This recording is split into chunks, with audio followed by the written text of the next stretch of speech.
Welcome back, ladies and gentlemen, to another edition of UFC Nostalgia. Or this time around, I have Jorge Rivera, a 15-fight UFC veteran from the old school. Since he started in 2003, had multiple stints with the organization. Thank you, Jorge, for the time. How you doing today? Doing well, thank you for asking, man. How you doing? Good, man. Let's start it off right away. 2003, I mentioned that was your first time with the UFC. You started off with a 6-1 record and you signed with the promotion. Was that a big deal for you at that time? Because I've talked to other guys and they said that in those years, maybe it might not have been the biggest promotion in the world. For me, it was.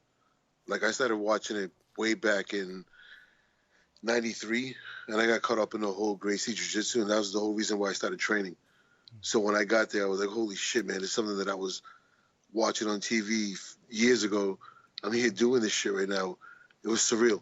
How did it all come together, though? You signing with the UFC, was it something that was put together? Did the UFC reach out to you, or did you have management behind you that was pushing for you to get into the UFC? Nah, we're talking about way back in the days, dude. It was nothing like it is now. Nothing like it is now at all. So, you had small little shows here and there. Dana would show up and he would look at the talent and he would take people that he thought were, that he would want in his bigger shows. He would call those kids up and he would bring them up. And he was around because Dana's a Boston kid. I'm from the same area. So he, came into a show in a city called Lowell, which is about 15 minutes away from Boston. He came and he watched the fight. I fought Travis Lutter that night. And it was, we had a good night. And from that night on, I think I fought maybe one more time, and then I fought in the big show. What was the conversation like with Dana White when you first met him and talked to him about signing with the promotion? I don't remember it. To be honest with you, I don't remember any of those things. Like, I was probably starstruck and just happy to be there, and hey, let's take pictures, and this shit's cool. But I don't remember anything significant and nothing that stood out. Nothing like that. All right, well, you made your debut against David Lazal. I feel like a lot of people forget David, man. He was a beast, you know what I mean? And you took him on in your debut. Take me back to that time, entering the octagon for the first time. Did you have the jitters? Honestly, out of all the times, other than maybe the last time I fought, that was the most relaxed I was going in. I didn't feel any pressure. Like I was telling you, I was just happy to be there. You know what I mean? I was, my people back at home were watching me on TV. It isn't 2020. We're talking about 2003. Mm-hmm. It's a while ago. It was different. The whole social media, everything isn't like it is now. TV was still a big deal. Cable was still a big deal. It wasn't like the internet like it is now. You know what I'm saying to you? Like, cable was a big deal. Like, everybody was watching cable. To be on it, it was awesome. What do you remember most about that fight in particular? You went in there and got a unanimous decision win. Did you go in there with the mindset of being the underdog? No, honestly, the thing I remember most about that fight is I knew I was getting elbow hard, and I knew it was affecting me because, like, when the brain rattles inside the head, you can feel it. But I remember just looking up into the screen and seeing the cuts on my head and thinking to myself, damn, that looks bad. Now, coming out of that fight, you took on Lee Murray, right? And Lee Murray, I think he's sitting in a prison somewhere in Europe for robbing those banks, right? And I think he's in Morocco. I'm not sure. Algeria. Yeah. And when you fought him, right? Heading into that fight, what was the mindset after you just beat David Lazal? Honestly, there was a lot of hype around Lee's punching power. Like I was telling you, I was just happy to have been there before. And now I was gaining traction and attention from people that I had never thought about. I had, like, in my mind, I was very young and naive. You know what I mean? And then I remember just being anxious and nervous to fight him. I lost that fight before I walked in.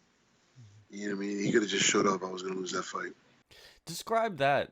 That's something that really interests me about the mental aspect of fighting. Is a lot of guys said that that they mentally weren't there before the fight, and then it affected them when they were going in. Go through that whole process of the Lee I Murray fight. can only speak for myself.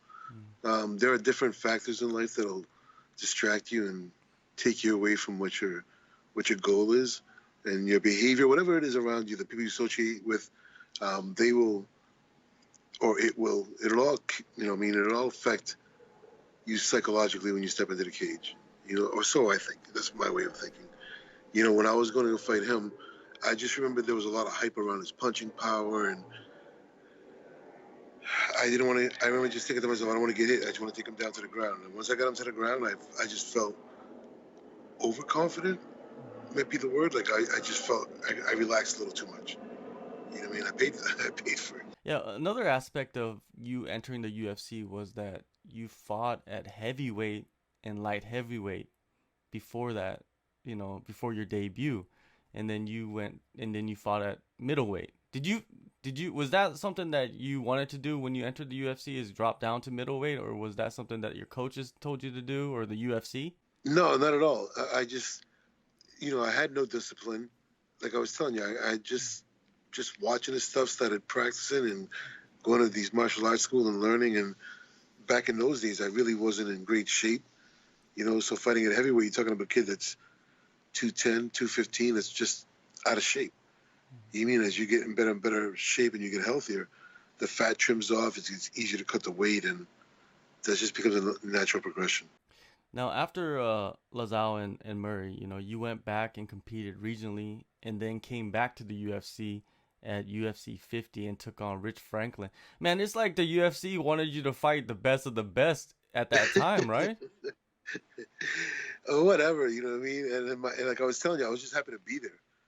You know what I mean? So to be fighting these studs and doing well against them, I was just happy with my mental,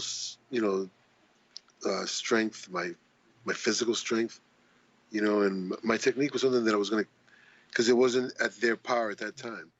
You know what I mean? It's something that I've been developing but I got a late start in it as well, whatever, but this is where we're at. At that time, they got me at a point where my development wasn't as high as theirs. When you think about, facing guys like David Lauzon and even, Rich Franklin, who, went on to become the champion, do you feel like you needed more time to develop on the regional scene? Do you feel like if you did that, you would have done much better against some of the guys in there? It's just timing in life. It's just timing in life.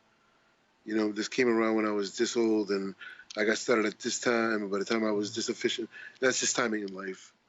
That's what it is. I'm just happy for other people that have, like for a lot of these young cats you're watching right now, when they were born, this was already a sport to them.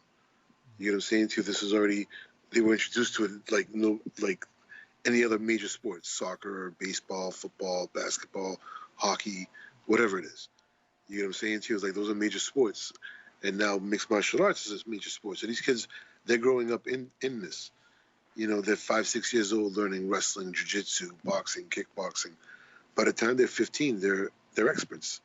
By the time they're 21, 22, they're efficient killers. If you compare, let's say, the early 2000s to now, do you feel like it's more of a sport now compared to then, or was it always a sport to you? Nah, to me, a fight's a fight. But you can call it whatever you want. Some people want to call it a sport. Some people think of it as this. Each individual looks at it differently. Like I don't have a problem fighting anybody for money. I mean, we get paid whatever it is, and yeah, I guess it's sport. You know what I mean? But I don't have a problem fighting anyone for money. Now with the Rich Franklin fight, right? Tell me what you remember most about that matchup and just heading into it and during the fight. I remember Rich was just a big dude. I remember he weighed in about 1.5 pounds over, and when he stepped into the cage, I remember looking at him and thinking to myself, holy shit, he's fucking huge. And I remember when I grabbed him by the neck, I was trying to clinch with him. I remember just how big and strong he felt. I was just like, for a middleweight, I thought I was a big middleweight. I thought I was a big dude. This guy dwarfed me. You know what I mean? I was just like, holy shit, these are big guys, man. There are some big guys in this division. Talking about how big Rich Franklin was, like weight cutting, right? At that time, was it something that everybody was doing, you think, or was it just something that some of the more advanced guys? So yeah, some people had better coaches, people with more experience in this side, and guys who have been doing this for a while now. So you look at the military camp as a perfect example. It's like Pat was a champion before this shit was ever popular. And Pat is a stud. You know what I mean? He'll teach you anything from top to bottom when it comes to fighting, preparation, training, the whole nine. To have a guy like that who can help you, that's awesome. What about you? What was your approach to the whole weight cutting back then? I didn't know much, dude. I was just like, fuck, I'm gonna have to fucking eat less, drink less water, and sit in the sauna longer. And that was my mentality towards that. Was there some rough ones back then where you were, on the edge of? There was a few, like honestly, a bunch of them. They all suck. You go from 205 pounds to 185 in a week, and most of it is water weight. All that shit sucks. I don't like it. Which fight do you feel like it affected you the most in your performance in the cage? This in Austin, I was exhausted. I was just thinking to myself, I was in the first round and I was exhausted. And I was just thinking to myself, holy shit, I spent, whatever amount of weeks it was preparing for this fight, eating right, drinking fucking tons of water and staying healthy. And I'm fucking 3 or 4 minutes into this first round and I'm exhausted already. How did this happen? That sucked. After that fight, like, how did you get yourself out of that? You know what I mean? Like, because that could be mentally crushing for any fighter.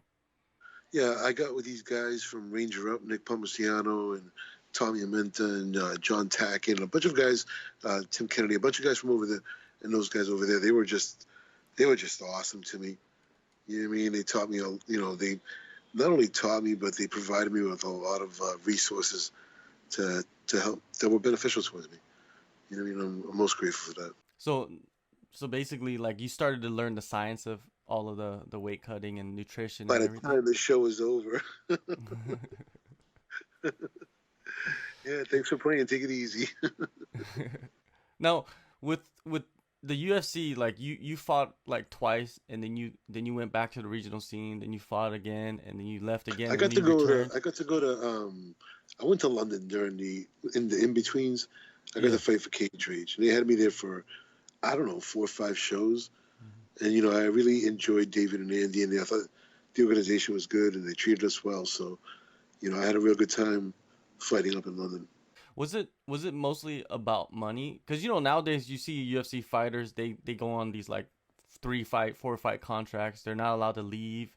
But you fought like twice and you left. You fought once and you left. No, it's not that. It's like it all comes down to your win loss and how the fans react to it and stuff like that. But back in those days, if you look at the record, I was literally win lose, win lose, win lose, and that would get me in and out, in and out, in and out. That's how the game was. Were you signing just like 1 fight contracts at that time, or? I don't remember. You know what I mean? Wasn't that important. You just wanted to fight. Yeah, dude. Yeah, I'm gonna get paid to do this. Cool. But I don't remember it. When you compare fighting in Cage Rage compared to fighting in the UFC, what key difference did you feel or did you see in between these promotions? Just the organization of it all, the logistics, how they run it all, how smooth it is. The UFC, like, I haven't fought for Pride or anything else like that, but it was just a smooth, well-run show. You know what I mean? The people that they have in there, they can relate to the fight as well. But back in my time, they related to the fight as well. It was cool. You know what I mean? It was a good camaraderie. You know what I mean? It made everything nice and easy, and it was what it was. Now, after you did a stint at Cage Rage, you came back UFC 55 against Dennis Hallman. Man, you faced some of the OGs in that era and beat them. David Lazal, Dennis Hallman, because Dennis Hallman, he beat Matt Hughes twice, so he kind of had that that name recognition. When you beat him, was that kind of like a big accomplishment for yourself? All respect to Dennis, but it wasn't. You know what I mean? I felt like I was the bigger guy. I should have beat him. You know what I mean? And I feel like Dennis's conditioning was an issue. I don't know about his health or whatever it may be that causes that for him. But I knew, like, if I could avoid the first round, I'd be fine. So it wasn't, you know. So your expectations was high when you went into that fight then. It wasn't like I was telling you. It was a win loss thing with the organization then, and a defeat wouldn't have been good for me. And they were just on the cusp of doing the release of the Ultimate Fighter 1. So the whole UFC thing was about to take off, and you know that would have sucked. You know, what I mean, losing that fight and being on a shit end of the market taking off. Not that it would have helped me as a fighter, but just as name recognition, whatever it was that could have benefited you. Speaking of the Ultimate Fighter, in 2006, you were on the Ultimate Fighter season 4, the comeback. Man, go through all of that, man. Was that the craziest experience of your life being in that house? Not the craziest experience, but it was different. You know, realizing your every move, your every conversation, your everything is being recorded and it's on television, and how that may be cut, spliced, how you may say things. Oh, good God, it's just the whole human aspect of being on in front of a camera and what can be said and the consequences of those. That just sucks. Do you watch the Ultimate Fighter? Have you watched other seasons of the Ultimate Fighter? Because you know what it feels Not like to be really. on that side. Not really. Like all those cats, half of them are there just for good television. Half of them are there because they're good fighters. You know, I'll watch them when they fight. You know, in the shows, and because they'll always give their, you know, the commentary will always give their background and inform me who these guys are and blah blah blah, and that's cool. You know, I can get the whole thing in the cliff notes. I just want to watch them fight. So, you know, when you just mentioned that some guys are just there to be on TV, and man, I feel like that kind of sucks for the fighters that are there to win the whole show. You know what I mean? It kind It's of, a show. It's a yeah. show. It's a show. If it were all fighters that were all drudged and just ready to fight, that'd be fucking boring. How are you gonna sell it to the public? You can't. You're gonna have guys that are gonna stir the pot, talk shit, live their fucking 15 minutes, whatever it is that's going on. You know what I mean? They have the drama, the flair of the show, and that's what draws viewers to it. Otherwise, it's just the same old shit year after year, season after season. No one wants to watch. The Tough Four finale. You know, you KO'd Edwin DeWeese in the first round, right? Was that for? Or were you basically fighting for a contract with the UFC in that fight, or were you already signed to the UFC? I don't remember, to be honest with you. Mm-hmm. There's no touch like that was, I don't know, 15, 16 years ago now, Mm-hmm. whatever it was. And I don't, back in those days, I was just fight to fight. You know, I win this fight, cool, I stay in. I win this fight, cool, I stay in. I build momentum, cool, I get a little bit of slack. I might be able to lose one here and there, boom, I stay in. You win one, lose one, not so good.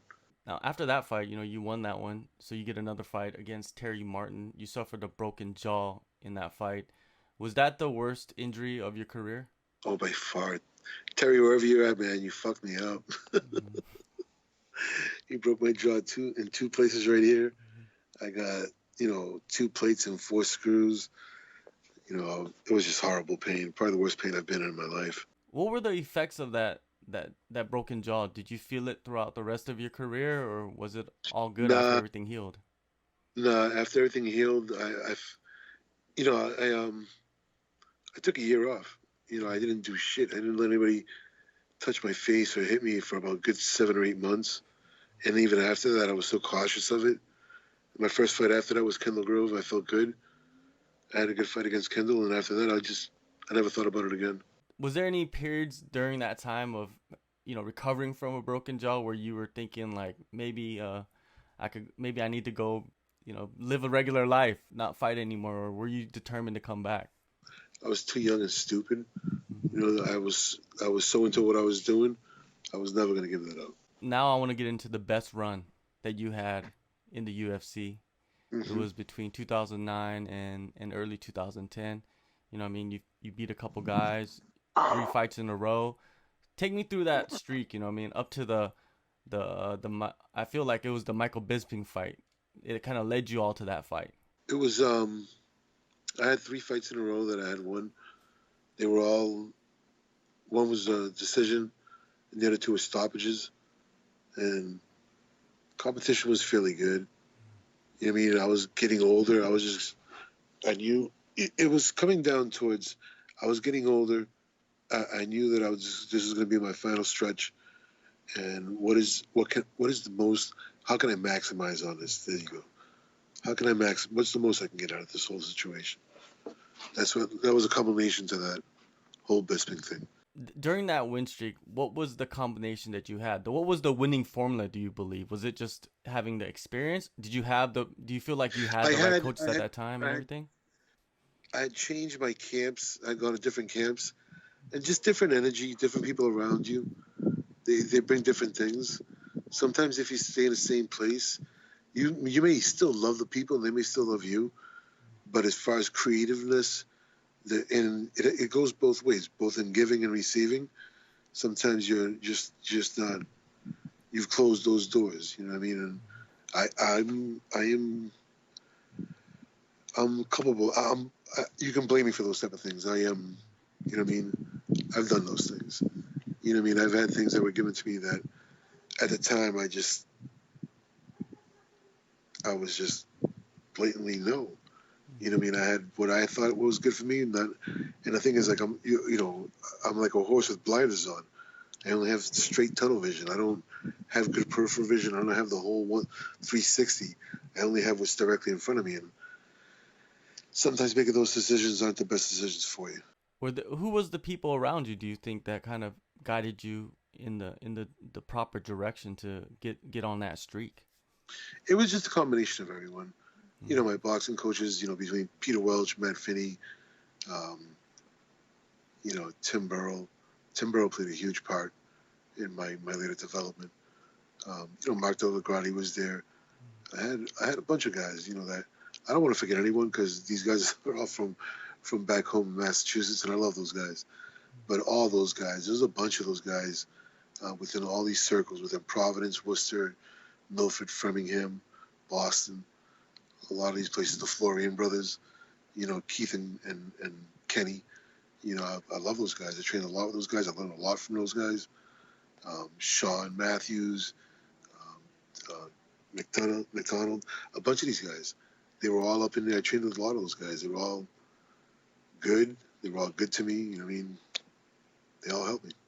Up to that point, the streak, you said, it was win-loss.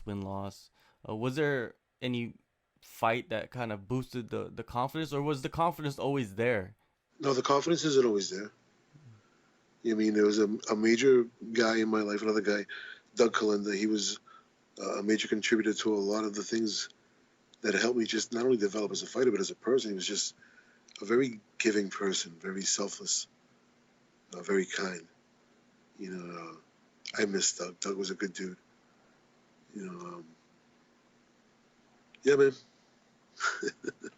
Now, going to another guy that, has been tied in with you is Alexio Sakara. You're supposed to fight him 3 times, I believe, even, most notably UFC 118, where he was pulled from the fight that day. What do you remember most about that day? Which one was that one? The one in Germany? I believe so. I remember, hearing rumors that he was sick, but Alexio was going to fight anyways. I guess the doctor came to see him, and they saw how sick he was, and they wouldn't let the fight go on. But the first time I broke my arm, I forgot what happened the second time. I think something happened with him in his knee. The third time he got sick, whatever. It just wasn't meant to be, so whatever, man. I was cool with it. No problem. Did you speak with him, when they pulled him from the fight? Yeah, man. He was just like, I wish I could fight and this and that. I was like, no problem, man. For me, that was probably the easiest payday of my life. So not bad. Yeah, man. I was like, hey, no problem, man. It's cool. You know what I mean? You came, you couldn't do it. You got paid either way. No problem. You know what I mean? No problem. Yeah, that eases the pain a little bit, right? There is no pain, actually, right? What happened? There is no pain, right? When you get paid and you don't have to fight. Can you hear that shit? Yeah, is it 4th of July? Florida, dude. This shit never ends in Florida. All right. Oh, really? Hey, how is Florida right now? The coronavirus has taken off. It's horrible. But you know what? Like, if you go outside right now, you're gonna see a bunch of people running up and down the street. Everyone is acting like a. Don't get me started on that shit, dude. Yeah, all right. It's like, this is just crazy. And this is, this is a conversation I had with my family, my parents, my close, my family, my wife, my kids. I sat down with all of them, and I was just like, hey, we're all catching this shit. You know what I mean? It's like, look around you, look at how people are behaving around you. Every single person you see is just doing the wrong shit. You know what I'm saying? Even the ones that are doing the right things, they're gonna catch up because the vast majority are idiots. You know what I mean? It's just like, this is nature. It's gonna run its course. Stay in good health. You know what I mean? Go friggin' do your exercise. You have your vitamins C, all that good shit, because you're gonna feel sick for a couple of weeks. Yeah, it's pretty crazy how it has affected everything, you know what I mean? And even with the UFC having shows, fighters are getting testing positive for corona Mike and Brown it's just just tested positive. yeah. The great Mike Brown. Wherever you're at, Mike Brown, fucking love you. Mike Brown is one of the best to ever do it. I mean, he has that shit right now. Yeah, there's a lot of guys in Florida that, train out there, that Gilbert live out Burns there. has the shit. Yeah. You mean Gilbert Burns can probably be the next world champion? Kid's a savage. Yeah. You know what I mean? He has this shit. It's no Yeah, joke. it might have taken away his only opportunity. Nah, that kid's a savage. That kid's gonna, you know what I mean? No way. That kid's gonna be there for a little while. Oh yeah, he's gonna be It's, around. I'm just saying, I mean, just sometimes, how the dude, UFC works if he doesn't nowadays. become champion his next fight, he'll be champion sooner or later. That kid's just that good. He's got Yeah. a real complete game. He hits real hard. He has good takedowns. He has good jiu-jitsu. He has a lot of good submissions. That kid's he's really good. He's really good. I see him being champion. No doubt, no doubt. Now let's go back to the I think the biggest, not the biggest, but like the most well-known feud that you had was with Michael Bisping. You know what I mean? And probably the only really feud that you had. It was all the way in Australia too, and the build up to that fight had its moments. The videos were funny. You really got under his skin, man. Like, throughout that time, getting under his skin so well, like, was that was that fun for you? Because it seemed like it was fun for you. Listen, like I told you before, all I wanted to do was have big fights. I wanted to start making money. So I talked to Nick Palmasiano, who is the brains behind the videos. I was like, man, I want this fight. You know what I mean? They're telling me that he doesn't want to fight because it's going to not be a big enough draw and whatever, whatever. And I was like, can you help me make him want to fight me no matter what? They were like, yeah, no problem. We got it. You know what I mean? So they came up with the ideas and the thoughts. I chimed in with one or two silly ideas of my own, but those guys, those guys developed those ideas. I just ran with it. I thought the shit was funny. The face off, it was like, I feel like that was like one of the most intense face offs, up to that point, you know what I mean, in the UFC. Usually the face offs are pretty tame, but that one was pretty, what do you remember about that, man? Like, just facing off with him for the first time after all those Honestly, videos. it wasn't. There was a lot going on in my personal life that sucked going into that fight, and I just had a lot of anger. You know what I mean? I was just like, fuck it. Here I am. I fucking been talking so much shit about this fucking guy. You know what I mean? If I ever, you know what I mean? If he was somebody that I was so fearful of, I would have never done that shit. So in my mind, I was like, fuck him. You know what I mean? This is what it is. I'll probably this is what it is. We were never meant to be friends or whatever it is. This is just strictly business. We're trying to make money off fucking beating the shit out of each other. If you can't take somebody talking shit to you and fucking making more money for the fight, what? I don't give a fuck. Whatever. It was just to make money. You know what I mean? I didn't care. And then once you talk all that shit, it's do or die. Either you do it or you don't. And on that one, I fell flat on my face. And that's what it Well, is. with that fight, you said, you wanted the big fights. Michael Bisping is a big name, and you went in there. Were you always confident in defeating him, or was the respect always there? Like, this guy is a beast. Like, I'm gonna have my hands full, or were you like, oh, I this didn't. is a guy I'm gonna beat? No, I didn't think that I had my hands full or whatever. I was just like, it was just a fight. Hmm. You mean in my mind that we're gonna go in there, we're gonna fight. You mean one of us is gonna lose, one of us is gonna win. You know, I never thought of him as a Hall of Famer, a future champion, or any of those things. He was a guy that was in front of me that was trying to help me catapult me to my dreams, and vice versa. You know, and because the fight had so much attention, you can see he can say whatever he wants, but that helped him for sure. That's no doubt, man. Now, going into the actual fight, the first round, the illegal knee. What are your thoughts now when you think back on that? I don't care. Mm. I don't care. Anybody watching it all, you know what I mean, comes to, I don't care, dude. Mm. It's water under the bridge. I don't care. So like even the post fight actions by Bisping, like that stuff is like it just happened. You don't even think about it. It's just it is what it is. I didn't know what was going on until after I got back in my locker room. I didn't know he had spat on my corner and stuff like that. You know what I mean? It's probably best that I didn't know that in that fucking cage, because that would have been another fucking scene. You know what I mean? But it's like, you know what I mean? We all have to answer for our actions. Me for mine, him for his. That's what it is. Did you talk to him backstage? Have you ever run into him since then, since that fight? No. So do you feel like he still has animosity towards you after everything? Because it seems like you. I hope not. Yeah, honestly, he's a grown man. Mhm. We share the same birthday, so we can't be that far off from each other. Mhm. You know what I mean? So it's like, he's a grown man, dude. We all do things when we're younger that we regret as we get older. And I'm not sure that he's regretting that. I'm not saying that at all, but he's a man who's grown, and I hold no heart. I don't give, that shit's, I don't give a fuck. Shit's 10 years ago almost.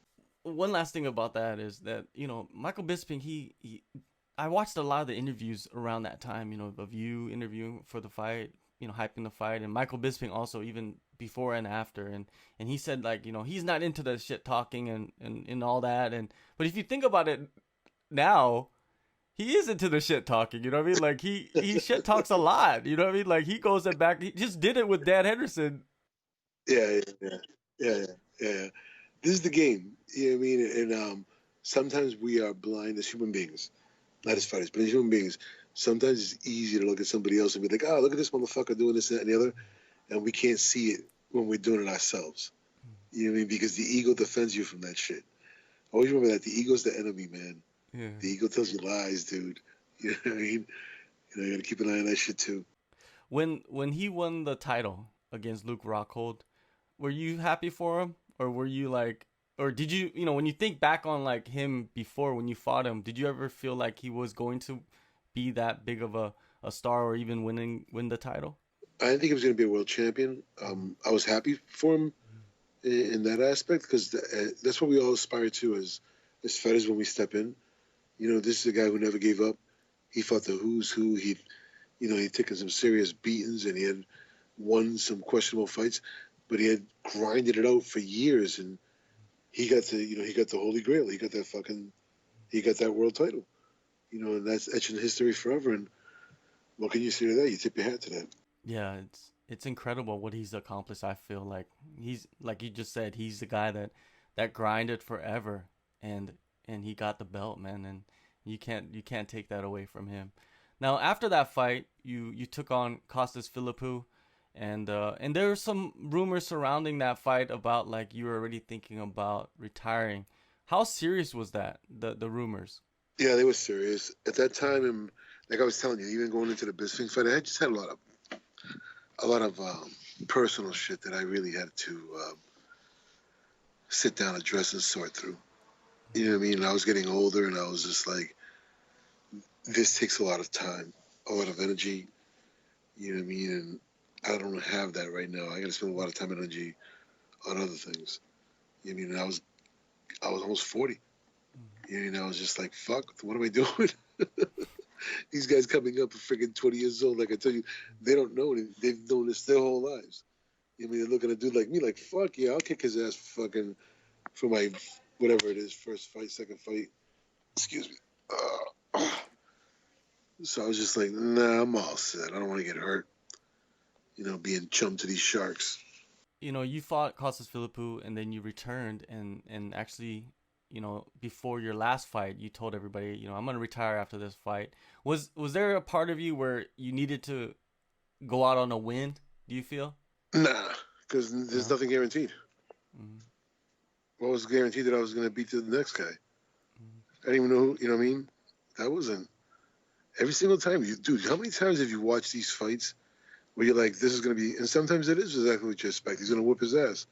But sometimes you go in and you see a friggin' Kevin Randleman, rest in peace, knock out Mirko Cro Cop. Everyone's thinking, yeah, Mirko's boom. Kevin fucking lays him out within a minute. Come on, man. This is the game. When you see guys now, that are kind of sticking around a little too long, like what do you think drives them to stick around so long? I don't think about it at all, to be honest with you. I think about my decisions and where they've brought me and the decisions I have and where they're going to bring me. And that's not my business. I'm a fan, and as a fan, I watch them fight, I watch them win, I watch them lose, yay, yay, or boo, boo, whatever it may be. You know what I mean? But I don't know that man's personal, business, what he psychologically, financially, mentally, whatever it may be. I don't know what drives him, so I'm not going to sit here from my point of view and judge him. I'm all set with that. Yeah, I kind of agree with you on that. I feel like you should never tell a fighter that he needs to retire. I never say a fighter should retire. If you want to fight, you can fight. You know what I mean? Like, that's your choice. It's your livelihood. It's your life. Country. Yeah. Yeah. So, that's why I don't like fans or, I guess critics or pundits or whatever they're, calling for fighters to retire. Because a lot of times it's premature. Now, when you look back, right now there's USADA in the UFC, right? They're trying to bust everybody and catch people that are cheating. When you were fighting, I wanted to get your thoughts on the whole use of performance enhancing drugs. You know what I mean? Like, do you feel like it was something that was rampant at that time, or was it something that you weren't really privy of and you didn't honestly even think about? The whole thing is, it wasn't something that I was doing. You look at my body, my frame, my build. You can obviously tell I'm not doing that shit. Yeah. You know, I'm slim, I'm lean, it's lean muscle. I'm not ripped. I'm not friggin' going 1,000 miles per hour for 15 minutes. I'm not on none of this shit. I was ignorant to it. I didn't know who was on, who wasn't on it. I knew some of these bigger guys were on it because it was just, you don't develop that kind of human muscle and growth and all that other shit, right? It's just fucking not what we do. You know what I mean? So when I look at guys that have developed in a way that is disproportionate to everything else, it's like, but it wasn't something that, I don't know, for me personally, not until I was getting ready to retire, it wasn't something that I really ever thought about. Oh, really? So even when you were going against certain fighters, that's something that no one ever like mentioned to you or anything like that? I didn't think about it. I don't even give a fuck, to be honest with you. I don't care. I didn't do it. Whatever. Like with fighters and just athletes in general, after they retire, they always have the itch, man. How have you kept yourself away from returning or coming back? I sold the business that I had in Massachusetts. I came to Florida. My first couple of years in Florida were kind of tough. I got a good job right now. I'm making good money, and life is good, dude. You know what I mean? And I don't need to be freaking getting smacked around. My ego, I don't have that. I don't have the drive to compete like that anymore, to fight anymore. I just want to be able to provide for my family. And that drives me more than just the selfish, the ego. Look at me, watch me fight. Yeah. I'm cool with that. I got a bunch of other things I've got to do. It's hard. Is it hard to let go? You know what I mean? Of that ego of, of chasing that thrill. Every individual is different. It's all nature and nurture. That's how I would answer that. What have been the lasting effects from fighting? What have they been for you? You know what I mean? Like physically, maybe mentally? I don't know. Like what have been some effects you felt? I haven't really felt much. I've suffered, maybe a half a dozen to a dozen concussions. I suffered a broken jaw, a broken arm, a couple broken hands. Physically leaving it now, especially living in warm weather, The only thing I really feel is my left shoulder. My AC joint's a little off. But other than that, man, knowing what I know now, I'd go back and do it all over again. You know what I mean? Those years were the most fun years of my life. You know what I mean? I got to see a lot of the world. I got to meet a lot of people. I was in Korea, man. 안녕하세요. 안녕하세요. Yeah. Yeah, man. Impressive. I was in Korea. You know what I mean? I When got was to go that? there. That was in 09. Okay. You know what I mean? So, Itaewon. Oh, all right. You know what's up, Itaewon. Yeah. I went to Itaewon. I went to Busan. I went to a couple of different places. You know what I mean? I went to Seoul. Got to check out Seoul. Yeah. You know, beautiful, huge city, man.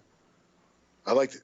Good time. You know, you started your professional career, kind of late compared to, like, let's say guys nowadays. They're starting at Dude, I'm trying to teenagers. tell you, man. I'm trying to tell you.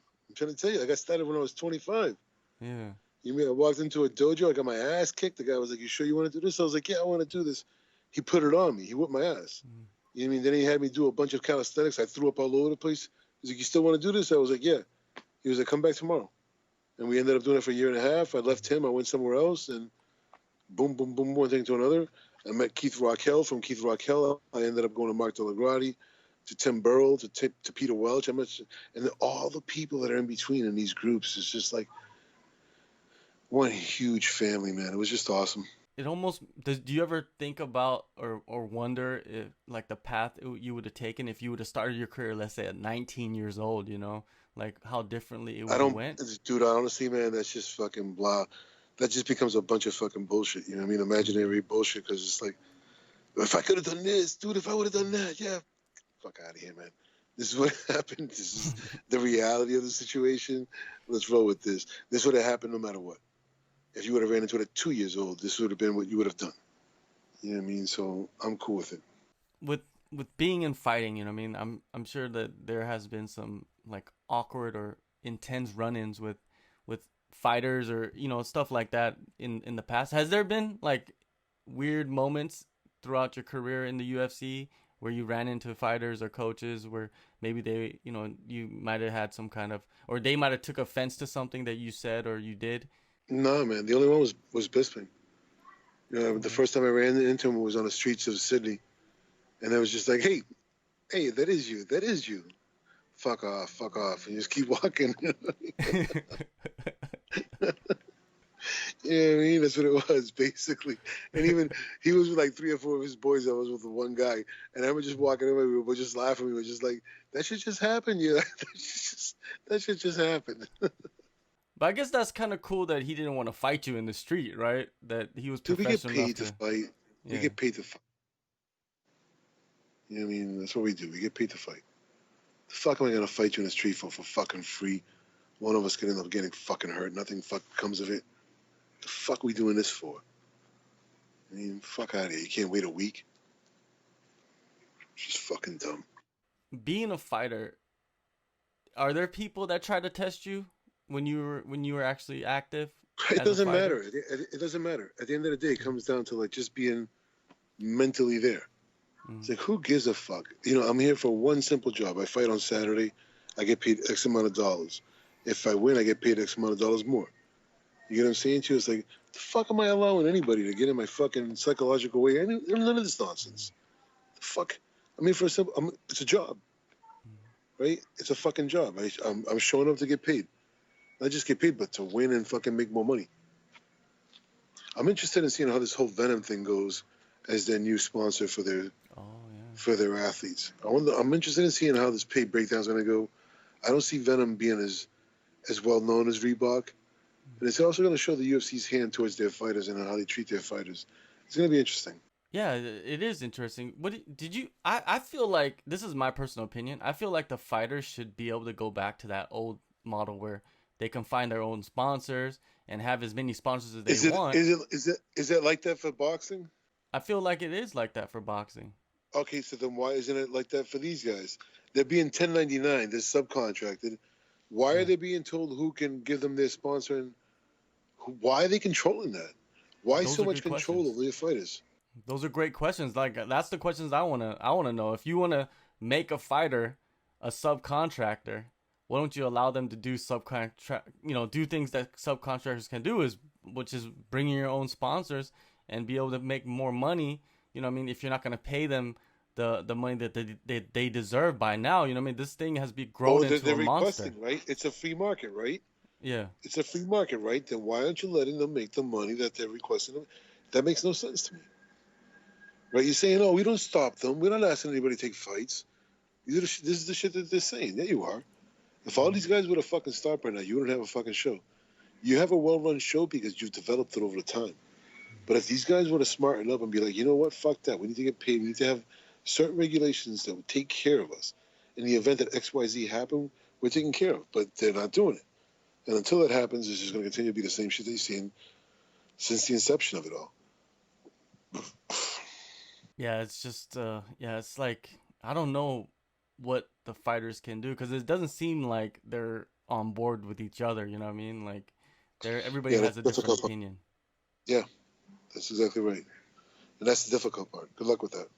And at the end of the day, we're all in it for ourselves, and that's what the man wants. The man's like, as long as they can't get it together, we don't have to worry about it. What do you think about like John Jones, man? Him sitting out and saying like, if I don't get paid what I want, I'm not gonna fight anymore. Is that something that you could get behind? I'm a fan of John Jones. Whatever John Jones says, I'm with you, John. No problem. Would he be a good leader? You know what I mean? To kind of push for. Do you think a union is something that will help with fighter pay and all that stuff, or is that even possible? We need something. And I'm not saying a union or whatever, but it's a lot of shit right now. It's just like, this doesn't make any sense. You know what I mean? When you look at the pay breakdown compared to the gate and everything else, and this has been going on for years, dude, for 20 years now. It's like, come on, man. I feel like you should be able to retire. Let's say, like yourself, you had 15 fights in the UFC. I feel like if you had 15 fights in the UFC, you should be able to retire comfortably. You know what I mean? Afterwards, you don't have to, you could have a home, you know what I mean? Like, you should be able to live without too much worry, right? That would be nice. That would be nice, huh? Yeah, that's what I'm saying. Like, for the future, you know what I mean? I feel like that should be something that could be there, Yeah, dude. Yeah, dude. I hear you. I think you're fucking right. I think you make it. You know who's going to drive this kind of shit? Are the fans.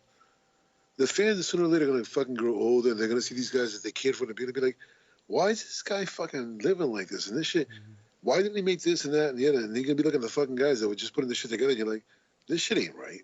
But there's the fans, man. You know about the fans. Like, the fans are... It's not necessarily the fans. It's the culture of the society. Everyone's in this immediate gratification bullshit, and nobody sees the value in investing into your crops and watching them fucking grow, and you reap what you sow. And also with the Venom deal, Reebok is a much bigger company, I believe, from what I see, than Venom, right? In the world of sports, and they probably have more money. And I wonder, they said that they're going to give more money to the fighters. Venom will. I don't understand how that's going to happen because Venom is not that big of a company. I love Venom, but come on. Maybe we're wrong. Maybe Reebok's on a nosedive. The hell do we know? Are you watching the market? Do you follow Reebok stock? How are they comparing to Nike, Converse, Puma, Adidas, New Balance, friggin' which other ones? Friggin' Asics, all these other brands. How are they comparing to these other brands? Do you see anybody running around saying, hey, these Reeboks are awesome? When was the last time you saw a pair of Reeboks on someone's feet? At a UFC. Some quarterman? Yeah. All right. You're right. You post some good questions right there, You do post some good questions. When was the last time you saw somebody rocking Reebok here? You don't. Yeah. You don't see their sneakers around. You don't see none of that shit. I don't. Maybe that's why the UFC's jumping ship and going with Venom. Or maybe that's why they're jumping ship. You don't know who's saying that anymore. That's true. Like, and also, you never know what kind of deal Venom has with the UFC. You know what I mean? I'm pretty sure the UFC's taking a good deal if they're leaving Reebok. You don't know. Yeah. You're assuming right now. Yeah, I'm definitely assuming. You know what I mean? But that's all we got. You know what I mean? Because there's no information on this deal. That's assuming that the world markets are doing great and all these companies are making money. Mm. With this whole COVID shit, this whole fight island, just to throw out there and be like, hey, we got guys fighting. Coaches are coming sick. Fighters are coming down sick. Don't worry about it. We got plenty of fucking guys happening. Don't worry about it. It doesn't take away from what's going on in the world right now. You know what I mean? It's fucking. I don't know, man. I don't see any money being made right now. Not until this whole fucking shit calms down. I just don't see it. Where do you see the sport in like 10 years or so? Do you feel like that the sport will be accepted? You don't. I think in due time it'll be no more, no less than boxing, a combat sport that can be manipulated by money. Anything can be manipulated by money. What makes you think this won't be? You know what I mean? Wait till you fucking hear the first story of a guy you think is awesome and you idolize and he sold out for a couple $1,000,000. You're like, how could you? And he's looking at you like, motherfucker, have you seen my house? You know what I mean? Yeah, $10 million. Yeah, man, no problem. Fucking take a dive, watch Vegas go nuts. It'll happen sooner or later. It's already happened though. I think that there was a couple You think so? cases. Yeah, there's a couple cases out there.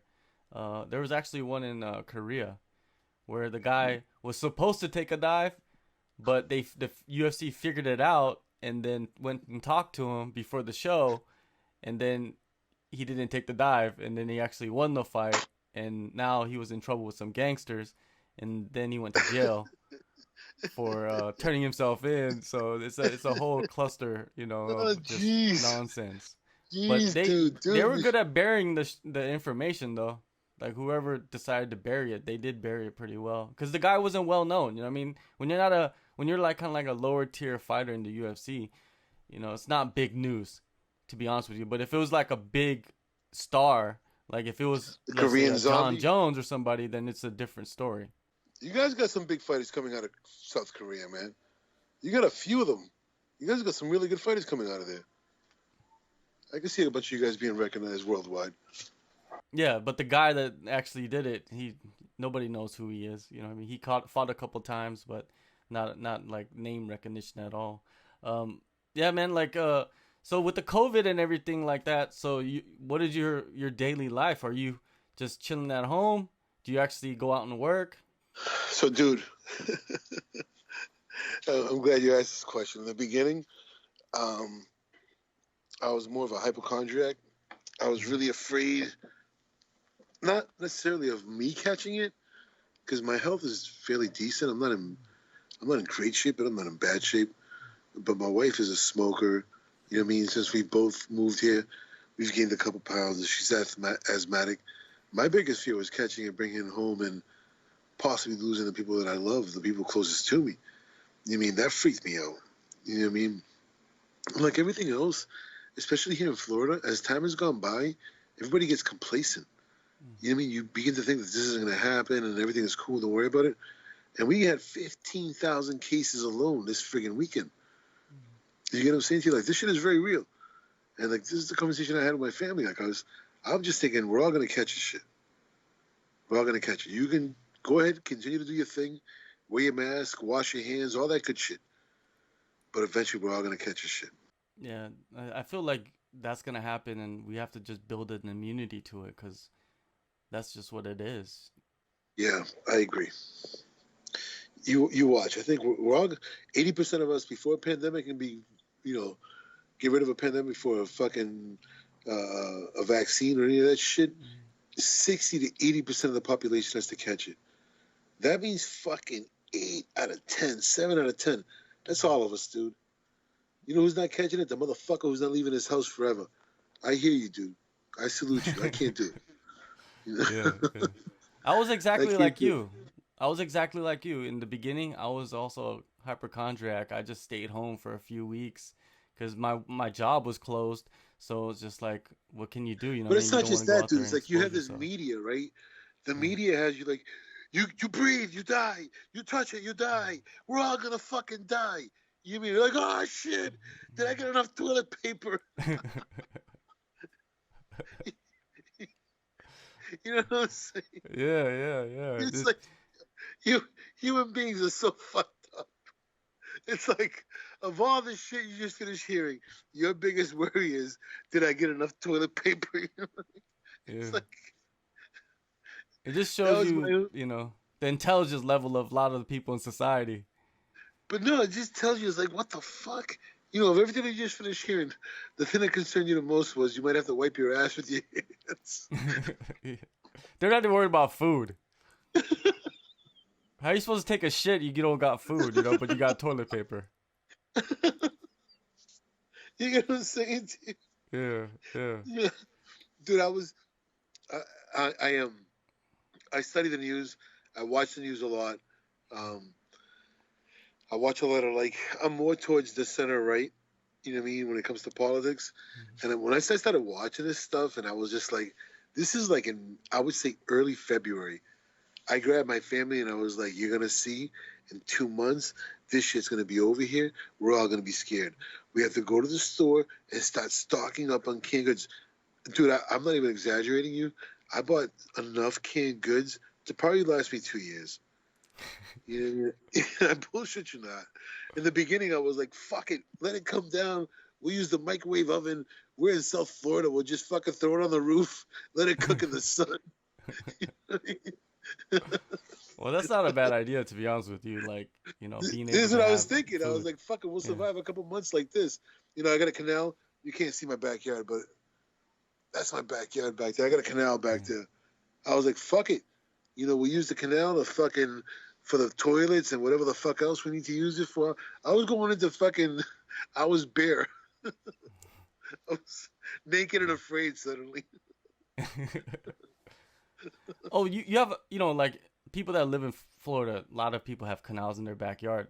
Any like animals creeping up? Like, did you have to Dude, kill any alligators? we got gators back there. We got gators. We got these big ass friggin' fish that have like a gator. I forgot what the fuck they're called, man.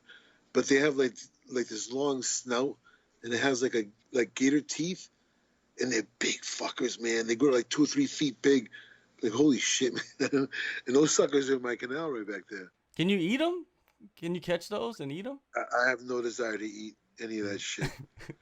If I was starving right now, yeah, I'd be fucking. There'd be a flame going. I'd be talking all sorts of shit to you about how I cut them up and skill them and all that other shit. But nah, I have no desire for that shit. You be getting the gator rotisserie going on, right? Yeah, I'm cool, man. I'm cool. I'm all set. We have a bunch of iguanas back here too. Plus, I shoot a bow. You know, I love shooting a bow, and I have really good aim with my bow. So that's what I was thinking to myself. I was like, if worst came to worst, I'd shoot all the fucking ducks in the canals, gators, iguanas, whatever. We're all eating. You know what I mean? The neighbors will be happy. Don't, We don't don't have to worry worry about it. about you. Yeah, man, duck for everybody. Don't worry about it. All right, Jorge, man, thank you so much, man, for the time, man. It was good going through some of your career and getting your thoughts and some insight into what you've been through. And it's good to see what you're doing right now, man, because I feel like a lot of people haven't heard from you in a while. And I didn't even know that you were in Florida. That's Life is something good that. right now, man. I'm not complaining. I appreciate you having me on your show. Thank you. Um, I'm not. I'm very grateful for what I have right now. I've been working through this whole COVID thing. I've been doing well. I've been blessed. I'm just, man, I got nothing negative. I'm very positive. I'm very happy with everything in life. And I appreciate you calling me and having me on your show, man. Thank you.